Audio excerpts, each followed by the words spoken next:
வணக்கம் தோழரே, welcome to ta-ta coaches. நான் உங்கள் ஈஸ்வர். இப்போ சோஷியல் மீடியா ஓப்பன் பண்ணாலே ட்ரெண்ட் ஆகிட்டு இருக்குது நம்ம இசைவாணி அக்கா அவங்க பாடின பாட்டு. அந்த பாட்டு எல்லாரும் போய் கேட்டு வந்துருங்க. ரொம்ப அருமையான பாடலாக இருக்கு. பேத்தி இப்ப காலம் மாறி போச்சு, நீ தள்ளி வச்ச தீட்டா நான் முன்னேறுவ மாசா. நான் தாடிக்கார பேத்தி இப்ப காலம் மாறி போச்சு, நீ தள்ளி வச்ச தீட்டா நான் முன்னேறுவ மாசா. I am sorry ஐயப்பா, நான் உள்ள வந்தா என்னப்பா, பயம் காட்டி அடக்கி வைக்க பழைய கால இல்லப்பா. I am sorry ஐயப்பா, நான் உள்ள வந்தா என்னப்பா. நல்லா தானடா இருக்கு. இந்த பாட்டு கேட்கறதுக்கு உங்களுக்கு என்னடா வலிக்குது? ஏன்டா இவ்வளோ டென்ஷன் ஆகி கத்திக்கிட்டு இருக்கிறீங்க? ஆனால் நீங்கள் டென்ஷன் ஆகி கத்துனதுல அதை ட்ரெண்ட் ஆகி விட்டதில் எனக்கு சந்தோஷம். ஏன்னா இதுக்கு முன்னாடி இந்த பாட்டு நான் கேட்கல, இதான் ஃபஸ்ட் டைம் கேட்குறேன். ரொம்ப அருமையான பாட்டாக இருக்குது. அதுக்கப்புறம் இந்த பாட்டு எப்போ பாடினதுன்னு போய் பார்த்தா நீதிமன்றத்தில் கேரளா ஐயப்பன் கோயிலுக்குள்ளே பெண்களும் நுழையலான்ற தீர்ப்பு வந்ததுக்கப்புறம் சங்கிகள் அதை எடுத்து போராட்டம் பண்ணிட்டு இருக்காங்க. அப்போ அதுக்கு எதிர்ப்பாக பாடப்பட்ட பாடல் தான் இந்த பாட்டு. அவ்வளோ பழைய பாட்டை இப்போ ஐயப்பன் சீசன் வரும்போது ட்ரெண்டாக்கி கத்திக்கிட்டு இருக்கிறீங்களடா அப்படின்ற மாதிரி தான் இருந்துச்சு.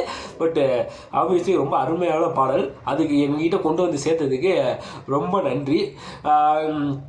இது பார்த்திங்கன்னா இந்த பாட்டில் ஃபர்ஸ்ட் லைன் மட்டும்தான் பிரச்சனைன்ற மாதிரி இவனுங்க சொல்கிறாங்க. ஆனால் இவங்க ஏன் இப்போ ட்ரெண்ட் ஆக்கிட்டு இருக்கானுங்க, எதை சொல்லி ட்ரெண்ட் ஆக்கிட்டு இருக்காங்கன்னு பார்த்தீங்கன்னா, இவங்களுக்கு இசைவாணி பாடிய கிறிஸ்துவரை டிஸ்டர்ப் பண்ணாதுன்ற கிறிஸ்துவ கானா பாடல் இவங்க கண்ணில் எப்படியோ பட்டுருச்சு. அப்போது ஒரு கிறிஸ்துவர் என்னோட இந்து மத நம்பிக்கையை கெடுத்துக்கிற மாதிரி எப்படி பாட்டு பாடலாம் அப்படின்னா இவனுக்கு கேள்வி எழுப்பி ட்ரெண்ட் ஆக்கிட்டு இருக்கானுங்க. அது மட்டும் இல்லாமல் இன்னொரு சைடு பெரியார் பேத்தின்னு சொல்கிற உனக்கும் ஐயப்பனுக்கு என்ன சம்பந்தம் அப்படின்ற மாதிரி கேட்குறாங்க. இது ரெண்டுக்கும் பதில் சொல்லணும்னா ரொம்ப சிம்பிள். இசைவாணி ஒரு இசைக்கலைஞர். அவங்க வெறும் கிறிஸ்துவ பாடல்கள் மட்டும் பாடல, அவங்க அப்பா சிவகுமார் அவங்க கூட சேர்ந்து சின்ன வயசுலேருந்தே பல கலை நிகழ்ச்சிகளில் போய் பாடல்கள் பாடிட்டு இருந்திருக்காங்க. அப்படிதான் இவங்க இந்தியாவின் முதல் கானா பாடகியாக வெளியே வராங்க. ஸோ இவங்க மாரியம்மன் பாடல்கள் கூட பல கோயில் திருவிழாக்களில் போய் பாடியிருக்காங்க.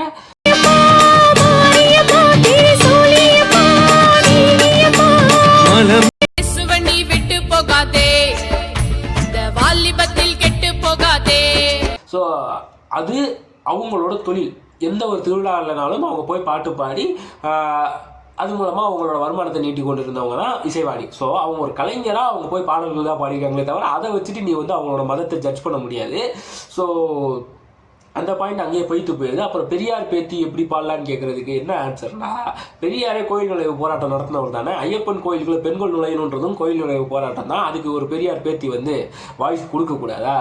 கொடுக்கலாம், அவங்க பாடலாம், அவங்க கேட்கலாம், அவங்க கேள்வி கேட்குறாங்க, அவ்வளோதான் விஷயம். இதை அப்படியே கடந்து போயிடலாம். இவங்க சங்கிங்கிட்ட நம்ம ஆர்கியூ பண்ணிட்டு முடியாது. அவங்க சங்கின்னு சொல்லி தான் அவங்க பேசிட்டு இருக்காங்க, அவங்களுக்கு கண்டுக்க தேவையில்லை.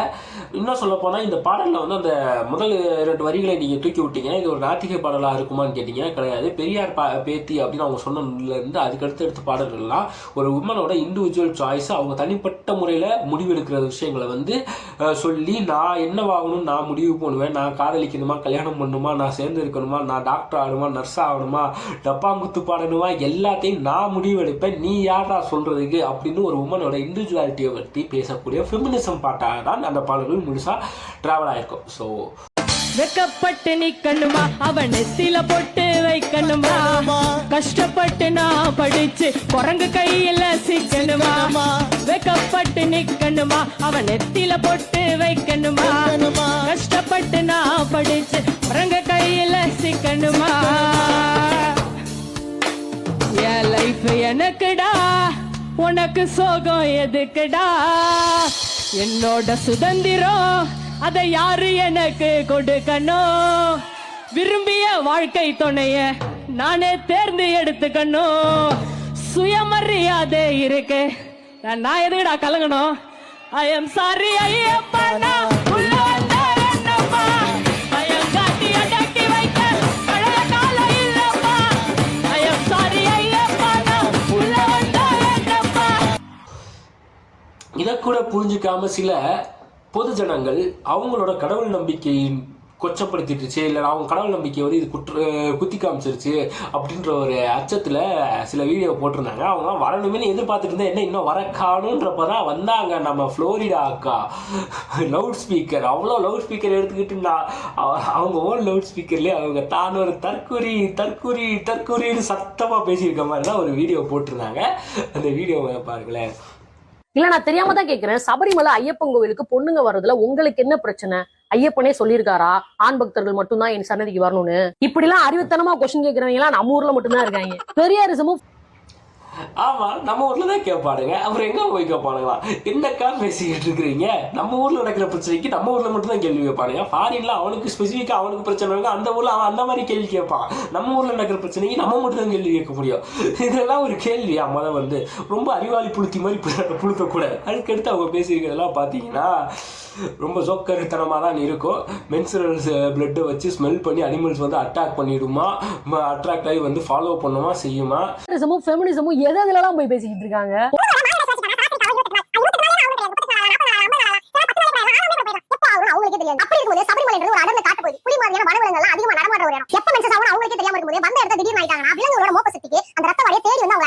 இது எவ்வளவு அது இந்த முதல் நீங்க கடவுள் நம்புறீங்கன்னு வச்சுக்கோங்களேன், உங்களுக்கு வந்து ஒரு நம்பிக்கைன்னு வச்சுக்கோங்க. அது கடவுள் நம்பிக்கையா மட்டும் பாருங்க. அதுக்கு நான் முட்டு கொடுக்குறேன், ஏன்னா உங்களால் முட்டு கொடுக்க முடியாது. அதுக்கு எந்த காரணங்களும் இல்லாம தான் நம்பிக்கைகள் வந்து பிறப்பிக்கப்பட்டிருக்கும். இல்ல அதுக்கு பின்னாடி இருக்க காரணம் எப்படி இருக்கும்னா, ஒருத்தரை ஒரு சமூகத்தையோ அடக்கி ஒடுக்கி அவங்களை தனக்கு கீழே வச்சுக்கிறதுக்கான ஒரு காரணங்களை தான் இந்த மதங்கள் நம்பிக்கைன்ற பேரில் கட்டமைச்சு வச்சுருக்கோம். ஸோ அதுக்கு வந்து நீங்கள் அறிவியல் பூர்வமாக முட்டு கொடுத்து காப்பாற்றணுன்ற அவசியம் இல்லை. அது வந்து நம்பிக்கைன்னு மட்டும் சொல்லிட்டு போயிடுங்க. தேவையில்லாமல் சயின்ஸை துணைக்கி எழுதிட்டு அசிங்கப்படாதீங்க. கேவலமாக இருக்குது, முட்டாள்தனமாக இருக்குது.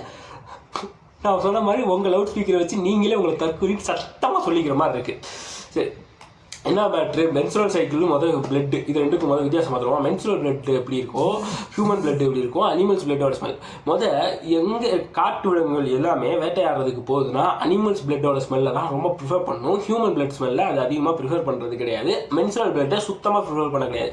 மென்சுரல் பிளட்டோட ஸ்மெல்லும் நார்மல் பிளட்டோட ஸ்மெல்லும் ஒன்று கிடையாது. இதில் வந்து பல விஷயங்கள், அதாவது வயிற்றுக்குள்ளே இருக்க அவங்களோட இந்த யுட்ரஸோட பகுதியில் இருக்கிற எல்லாத்தையுமே வந்து அடிச்சுட்டு வரனால அதில் வந்து பிளட்டோட சேர்ந்து பல இம்ப்யூரிட்டிஸ் கலந்துருக்கனால அதோட ஸ்மெல்லே வேற மாதிரி இருக்கும். அந்த ஸ்மெல்லும் வந்து ஒரு அனிமல்ஸுக்கு வந்து ஒரு ப்ரேவோட ஸ்மெல்லை வந்து ரிசம்பிள் பண்ணாது. அதை அட்ராக்ட் ஆகி அது எந்த அனிமலும் ஃபாலோ பண்ணாது. பேசிக்கலி இதுதான் சயின்ஸு. சயின்ஸை பேசணும்னா சயின்ஸாக பேசணும். இஷ்ட புண்டை சரிங்களா? இது வந்து எனக்கு கொஞ்சம் டென்ஷன் ஆகுதுங்க. என்னங்க பேசிக்கிட்டு இருக்கு? இந்த அக்கா மேலே ஆல்ரெடி வன்மம் இருந்துச்சு, பட் இது ரொம்ப வன்மத்தை கிளப்பி விட்டுருச்சு. சரி, இது வந்து ஒரு பாயிண்ட்னா. அதுக்கப்புறம் பார்த்தீங்கன்னா நான் சொன்ன மாதிரி அனிமல்ஸை வந்து எப்பயுமே ஹியூமன் ட்ரேசஸ் இருக்கிற இடங்களுக்கு அனிமல்ஸ் வராது. ஏன்னா ஜென்ரேஷனல் ட்ராமான்னு இருக்கு இல்லையா? மனிதர்கள் மாதிரி கிடையாது. பகுத்தறிவு இன்னொருத்தவங்க சொல்லி கொடுத்து அதன் மூலமாக உணர்ந்து அதுக்கடுத்து அது அடுத்தடுத்த ஜென்ரேஷன் கடந்து போகிறது கிடையாது. அனிமல்ஸுக்கு வந்து உள்ளுணர்வுகளை வச்சு தான் அனிமல்ஸ் வந்து தன்னோட வாழ்க்கையை ஓட்டும். அப்போ அதனால தான் அது பிறந்ததுலேருந்தே வேட்டையாடுற அனிமல்ஸ் இருந்தால் அது வேட்டையாடுறதுக்கான இன்ஸ்டிங்ஸ் இருக்கும். அவங்க அம்மா அப்பா சொல்லி கொடுக்கலனாலும் அது எப்படியோ தத்தி முத்தி கற்றுக்கிட்டு அந்த இன்ஸ்டிங்ஸோட தான் அது வளர்ந்துட்டு இருக்கும். ஸோ அது உள்ளுணர்வுகளால் செயல்படுறதுனால இந்த ஜென்ரேஷனல் ட்ராமாஸ் கூட அதுக்குள்ள இருக்கும். அனிமல்ஸ்க்கு வந்து ஹியூமன்ஸை பார்த்தால் அந்த வேட்டையாடப்பட்டுருவோன்ற பயம் இருக்கும். ஸோ ஹியூமன் ட்ரேசஸ் இருக்க இடங்களை விட்டு அனிமல்ஸ் ஒதுங்கி தான் இருக்கும். இன்கேஸ் அது ஹியூமன் ஸ்மெல்லுன்னு ஐடென்டிஃபை பண்ணுச்சுன்னா அது இடத்துக்குள்ளே அது வராது. மோஸ்ட்லி இப்போ ஐயப்பன் கோயிலுக்கு போகிற பாதைகள் வந்து பல வருஷமாக மனிதர்கள் பயன்படுத்தி கொண்டு இருக்கிற பாதை. அந்த பாதை சேஃபான பாதையில் மட்டும்தான் ஐயப்பன் கோயிலுக்கு அவங்க காட்டு வழியாக பயணம் பண்ணிக்கிட்டு இருக்காங்க. ஸோ அந்த பாதை வந்து மிருகங்கள் வரக்கூடிய பாதைகள் வந்து டிஸ்டிங்க் ஆனது. அந்த காலத்தில் இருக்க மாதிரி இது வந்து மிக்சப் ஆகி ஒன்றா போயிட்டுருக்கு காலங்கள் கிடையாது. ஏதோ ஒருத்தர் தனியாக ட்ரெக்கிங் முறை செய்யறான்றப்ப மிருகங்களுக்கு பாதைக்குள்ளே போகும்போது தான் இந்த அனிமல்ஸ் வந்து ஹியூமன்ஸை அட்டாக் பண்ணியிருக்கு அப்படின்ற நியூஸை நீங்கள் எங்கனாலும் பார்க்கலாம். இல்லை வனப்பகுதிகளுக்குள்ளே புதுசாக என்க்ரோச் ஆன கிராம பகுதிகள் இருக்கும், அந்த இடத்துல வந்து அனிமல்ஸால் அட்டாக் பண்ணப்பட்டவங்கன்னா அப்படின்னு இருக்கும்.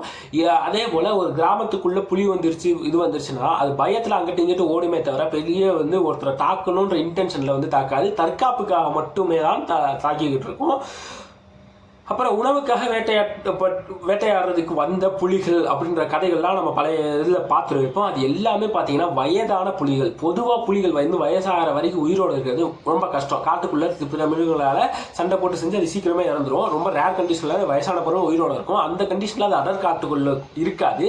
அது அடற்காட்டை விட்டு வெளிப்பகுதிக்கு வந்து ஹியூமன் ஆக்குபை பண்ணியிருக்காங்களா அந்த இடத்துக்கு நியரஸ்டாக வந்துட்டு அந்த இடத்துல வேட்டையாட ஆரம்பிக்கும். அப்படிதான் புலிகள் வந்து மனிதர்களை உணவுக்காக வேட்டையாடுமே தவிர அந்த வயதான புலிகளால் காட்டுக்குள்ள இருக்க விலங்குகளை துரத்தி பிடிச்சி வேட்டையாட முடியாது, அது வீக்காக இருக்கும். அப்படின்ற பட்சத்தில் இந்த வனப்பகுதியோட எண்டுக்குள்ள பார்டருக்கு வந்துட்டா அங்கேருந்து ஹியூமன்ஸ் வந்து தனியாக வர ஹியூமன்ஸை மட்டும்தான் அதை அட்டாக் பண்ணும். என்றைக்குமே கூட்டமாக இருக்கிற ஹியூமன்ஸை நோக்கி வனவிலங்குகள் போகாது.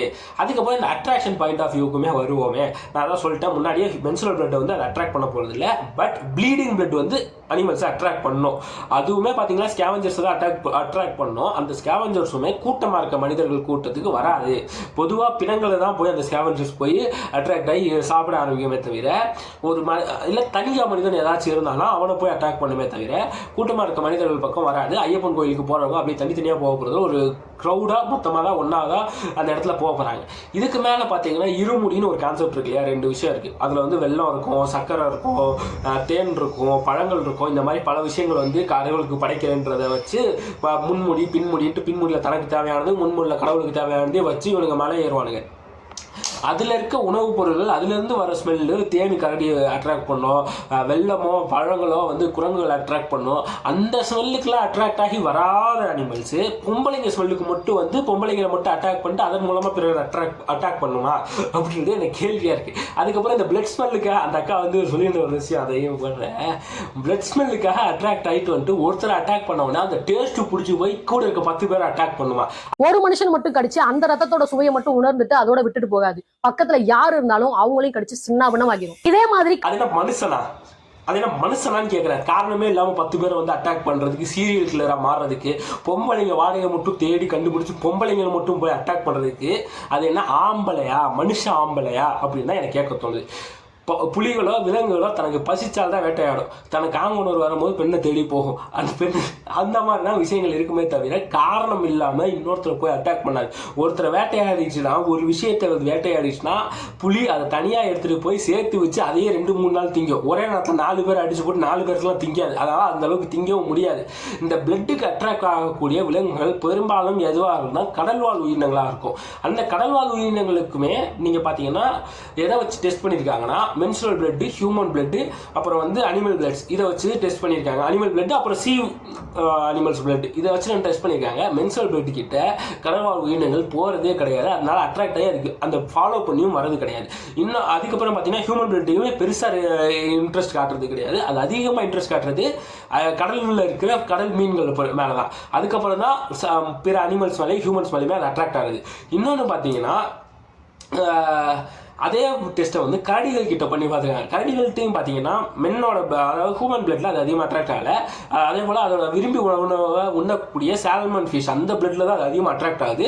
அதுக்கப்புறம் பார்த்தீங்கன்னா வன விலங்குகளோட பிளட்டில் தான் அது அதிகமாக அட்ராக்ட் ஆகுது. ஹியூமன் பிளட்லேயோ மென்சுரல் பிளட்லேயோ அதுக்கு பெரிய அட்ராக்ஷன் கிடையாது.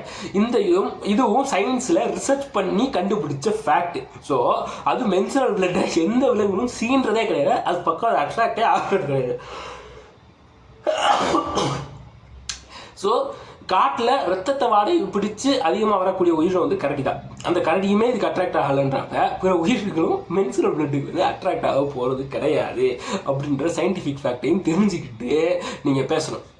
அதுக்கப்புறம் கடைசியாக முடிச்சாங்க. இருமுடி எடுத்து எருமேலி வந்து ஒருமனதாகி பேட்டை துள்ளி அருமை நண்பராம் வாவரை தொழுது ஐயனின் அருண்மொழி ஏறிடுவார். இப்படி மதத்திலே வேற்றுமை பார்க்காத ஐயப்பன் பாலினத்திலே வேற்றுமை பார்க்க போறாரு.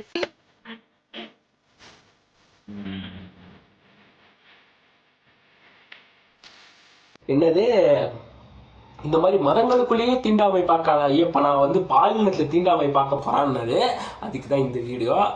மாலை போட்டவர்கள் மாதவிடாயானவர்களும் ஒன்னா பார்த்துட்டு கூட, அதாவது நேருக்கு நேர் கூட பார்த்துட்டு கூடாது. ஏன்னா நம்ம ஐயப்ப சாமி வந்து ஒரு நித்திய பிரம்மச்சாரி. அதனால என்ன பண்ணலாம் அப்படின்னு கேட்டீங்கன்னா, முடிந்த அளவு மாலை போட்ட சுவாமிகள் வந்து அவங்களோட சகோதரர்கள் வீட்லயோ இல்ல சொந்தக்காரங்க வீட்லயோ இல்ல நண்பர்கள் வீட்லயோ அந்த 3 நாட்களோ 5 நாட்களோ போய் தங்கிறது சால சிறந்தது. அதுல ஒரு கேட்கிறாரு, இந்த சமயம் அந்த மாதிரி வசதி இல்ல, போக முடியாது அப்படிங்கும்போது மேக்ஸிமம் அவாய்ட் பண்ண பார்க்கணும். அவாய்ட் பண்ண முடியாத சூழ்நிலை 2 தனி அறைகள் இருந்தா ஒரு அறையில போய் மாலை அணிந்தவர் அங்க இருந்தோம். அவர் வந்து இந்த மாதவிடாயானவங்க சமைச்சு கொடுக்கறத கூட சாப்பிடக்கூடாது, அவங்க முகத்தை கூட நேருக்கு நேர் பார்க்கக்கூடாது. இது ரொம்ப தர்மசங்கரமான சிச்சுவேஷன் தான். பட் ஐயப்பனுக்கு ஒரு சில ரூல்ஸ் இருக்குல்ல, அது இப்படி ஃபாலோ ஆகுது. எதிரெதிரே அவங்க முகம் கூட பார்க்கக்கூடாது. சப்போஸ் அவங்க வெளில போறாங்க, சாமி மாலை போட்ட சாமி வெளில போறாங்க, அவர் போன அப்புறம் தான் இவங்க வெளியிலேயே வரணும்.